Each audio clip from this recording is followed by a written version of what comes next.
Hello students, मैं हूं आपके मैथ्स टीचर पूनम और आज का हमारा टॉपिक है trigonometric ratios of complementary angles. तो ट्रिग्नोमेट्रिक रेशियोज तो अभी तक आप ये सब पढ़ ही चुके हैं और जब भी हम बात ट्रिग्नोमेट्री की करते हैं तो हमें क्या चाहिए होता है, राइट एंगल ट्राइंगल, जो मैंने यहाँ पे पहले से ही बना के रखा है। अब बात करते हैं कॉम्प्लीमेंट्री एंगल्स की। तो कॉम्प्लीमेंट्री एंगल्स हमारे पास क्या होते हैं, जहां भी दो एंगल्स का सम हमें 90 डिग्री मिले। तो यहाँ पे कैसे एप्लीकेबल है वो चीज हम समझ लेते हैं। राइट एंगल ट्राइंगल है, किसी भी ट्राइंगल का सम हमारे पास 180 डिग्री होता है। तो मैं इसको लिख सकती हूँ ऐसे, angle A plus angle B plus angle C equals to 180 degree. अब हमें पता है एंगल बी पे ये 90 डिग्री फॉर्म कर रहा है, तो यहाँ पे मैं 90 डिग्री पुट कर सकती हूँ वैल्यू बी की जगह पे। तो angle A plus 90 degree plus angle C equals to 180 degree. Next देखो, अब मैं क्या फाइंड आउट कर सकती हूँ, इस 90 डिग्री को मैं इधर ले जाऊं तो यहाँ पे कितना बच जाएगा, angle A plus angle C equals to 180 degree minus 90 degree. तो अब हमें क्या मिल गया, angle A plus angle C किसके बराबर मिल गया है, हमें 90 डिग्री के बराबर मिल गया है। और देखा जाए तो हमारी कॉम्प्लीमेंट्री एंगल्स की डेफिनेशन ही यही होती है कि दो एंगल्स मिलके जब भी 90 डिग्री फॉर्म करें वो कॉम्प्लीमेंट्री एंगल होते हैं। यहाँ पे एंगल ए किसका कॉम्प्लीमेंट्री है, एंगल सी का कॉम्प्लीमेंट्री है, और एंगल सी एंगल ए का कॉम्प्लीमेंट्री है। तो अब बात करते हैं हम इनकी ट्रिग्नोमेट्रिक रेशियोज कैसे निकालेंगे। तो उससे पहले मैं एक पॉइंट और लिख लेती हूँ। यहाँ पे हमें angle A plus angle C equals to 90 degree मिला है, तो इसको हम ऐसे भी लिख सकते हैं। अगर मैं सिर्फ एंगल ए फाइंड आउट करना चाहती हूँ तो एंगल ए को मैं ऐसे लिख सकती हूँ 90 डिग्री माइनस एंगल सी। यहां से मैंने ये स्टेटमेंट निकाल लिया, और इस जब मैं एंगल सी फाइंड आउट करूंगी तो मैं इस तरीके से भी लिख सकती हूँ, angle C equals to 90 degree minus angle A. तो ये दोनों तरीके से एप्लीकेबल होता है। अब हम समझते हैं इसको हम ट्रिग्नोमेट्रिक रेशियोज में कैसे अप्लाई करेंगे। तो अभी तक हमारे पास गिवन है, सबसे पहले हम एंगल ए के लिए निकाल लेते हैं। तो यहाँ पे ये सारी वैल्यूज मैं एंगल ए के लिए फाइंड आउट कर लूंगी। मैं यहाँ पे लिख लेती हूँ एंगल ए, और यहाँ पे मैं लिख लेती हूँ नेक्स्ट मुझे क्या चाहिए, एंगल सी के लिए चाहिए, तो एंगल सी की बात करेंगे। तो ये सारी वैल्यूज मैं यहाँ पे चेंज करके लिख लूंगी। तो अब यहाँ पे हम साइन ए के लिए वैल्यूज फाइंड आउट कर लेते हैं। साइन ए क्या होगा हमारे पास, बी सी अपॉन में ए सी, तो इसको मैंने लिख लिया बी सी अपॉन में ए सी। कॉस ए मेरे पास होगा ए बी अपॉन में ए सी। टेन ए मेरे पास होगा बी सी अपॉन में A B, B C upon में ए बी। कॉसेक हम बाकी की वैल्यूज इन्वर्स करके लिख देंगे, तो यहाँ पे मैं कॉसेक ए की लिख सकती हूँ ए सी अपॉन में B C. Next is A C upon में A B, and cot A is A B upon में बी सी। तो ये सारी वैल्यूज हमें एंगल ए के लिए मिल गई हैं। तो अब हम बात करेंगे एंगल सी की। तो एंगल सी के लिए जब भी हम कंसिडर करेंगे, जब हम एंगल सी कंसिडर करेंगे तो हमारा परपेंडिकुलर और बेस चेंज हो जाता है। तो यहाँ पे मैं चेंज कर लेती हूँ इसको, ये हमारा परपेंडिकुलर हो जाएगा और ये वाला बेस हो जाएगा। तो अब हम बात करते हैं साइन सी की।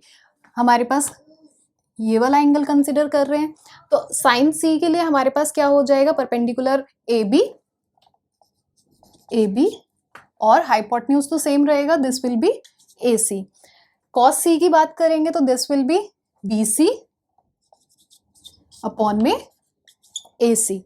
नेक्स्ट अब हम बात करेंगे टेन सी की। तो टेन सी हमारे पास क्या होगा, परपेंडिकुलर अपॉन में बेस, तो ए बी अपॉन में B C, A B upon में बी सी। नेक्स्ट बाकी की वैल्यूज हम इन्वर्स करके लिख लेंगे, तो this will be A C upon में A B, next is A C upon में बी सी। कॉट सी हमें मिलेगा बी सी अपॉन में ए बी। तो अब हमें इस सब की जरूरत नहीं है, तो मैं ये वाला पार्ट रब कर देती हूँ। तो अब बात करते हैं हम इस टेबल को कॉम्प्लीमेंट्री एंगल्स कैसे फाइंड करेंगे इस टेबल की हेल्प से। तो यहाँ पे देखो, साइन ए की वैल्यू हमें बी सी अपॉन ए सी मिली थी, और अगर हमने यहाँ पे चेक करा बाकी के टेबल में तो सेम वैल्यू हमें यहाँ पे मिल रही थी, कॉस सी के प्लेस पे मिल रही थी, तो हमने दोनों को लिख लिया, दोनों बराबर थे तो हमने दोनों को इक्वेट करके लिख लिया। साइन ए इक्वल्स टू क्या मिला हमें, कॉस सी के बराबर मिला था। तो अब मैं इसको लिख सकती हूँ sine A equals to cos C की वैल्यू देखो हमें यहाँ पे क्या मिली थी, 90 डिग्री माइनस एंगल ए, तो मैं इस वैल्यू को लिख सकती हूँ 90 डिग्री माइनस एंगल ए। एंगल का साइन आप ड्रॉप भी कर सकते हैं, वो बिल्कुल सही है। तो पहला फॉर्मूला हमें कॉम्प्लीमेंट्री एंगल का ये मिल गया है, जिसमें हमें कौन सा रिलेशन मिला है, साइन ए का रिलेशन मिला है किसके साथ, कॉस के कॉम्प्लीमेंट्री एंगल के साथ। नेक्स्ट बात करते हैं कॉस ए। कॉस ए देखते हैं हम, तो कॉस ए देखो हमें क्या मिला है, ए बी अपॉन में ए सी, किसके, इधर वाले रो में चेक करेंगे किसके इक्वल है, यहाँ पे देखा हमने इसके इक्वल मिला है, किसके, साइन सी के बराबर मिला है। तो हम लिख लेंगे, इसको लिख सकते हैं हम cos A equals to sine C के बराबर मिला था। अब हम लिख सकते हैं इसको cos A equals to sine C की वैल्यू हम चेंज कर देंगे, यहाँ पे हमें पता है क्या है, 90 डिग्री माइनस एंगल है, तो हम लिख सकते हैं 90 डिग्री माइनस एंगल ए। तो हमें ये सेकंड फॉर्मूला मिल गया है। ठीक है, यहाँ तक कोई भी डिफिकल्ट पार्ट नहीं था, बहुत ही इजी वे में समझाया गया है। नेक्स्ट देखते हैं, अब हम 10 की बात करते हैं। 10A हमें क्या मिला हुआ है, BC अपॉन में AB मिला है, तो BC अपॉन में AB इधर चेक करेंगे कहाँ पे मिल रहा है हमें, यहाँ पे मिल रहा है, किसके रेस्पेक्ट में मिल रहा है, कॉट C के साथ मिल रहा है। तो अब हम इसको लिख सकते हैं 10A equals to cot C के बराबर मिला है। तो अब हम C की वैल्यू नेक्स्ट प्लेस में पुट कर लेंगे, तो लिख सकते हैं 10A equals to cos 90 degree minus angle A। ये हमारा थर्ड फॉर्मूला हो गया है। बाकी के 3 फॉर्मूले भी हम इसी तरीके से डिराइव कर लेंगे। तो चलते हैं इधर, अब हम बात करेंगे कॉसेक की। कॉसेक, हमारे पास कॉसेक ए क्या मिला था हमें, AC अपॉन में BC। तो ये कहाँ पे मिला है हमें, AC अपॉन में BC कहाँ पे मिल रहा है, देख लेंगे हम। AC अपॉन में BC यहाँ पे मिल रहा है, किसके बराबर मिल रहा है, साइन सेक C के बराबर मिल रहा है। तो इसको हम लिख सकते हैं cosec A equals to sec C के बराबर मिला।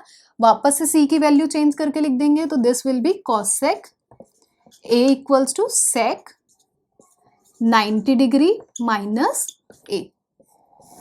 ये हमें फोर्थ फॉर्मूला मिल गया है, दिस विल बी फोर्थ।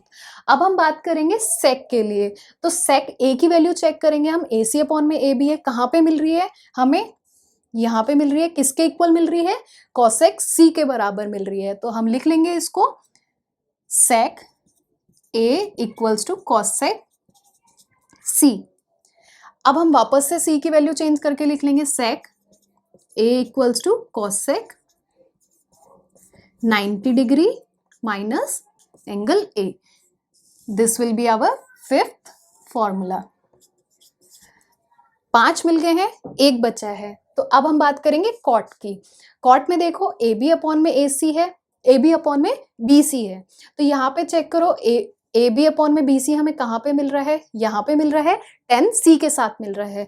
तो कॉट A किसके बराबर मिल रहा है हमें, 10C के बराबर मिल रहा है। तो मैंने लिख लिया cot A equals to 10C। Next हम लिख सकते हैं cot A equals to 90 degree minus angle A। ये हमें 6th फॉर्मूला मिल गया है। तो देखा आप सबने कैसे हमने ट्रिग्नोमेट्रिक रेशियोज की हेल्प से कॉम्प्लीमेंट्री एंगल्स के लिए रिलेशन फाइंड आउट करा। तो आज का हमारा ये टॉपिक यहीं पे खत्म होता है। नेक्स्ट क्लास में हम इसी के बेसिस पे क्वेश्चन सॉल्व करेंगे एक्सरसाइज के।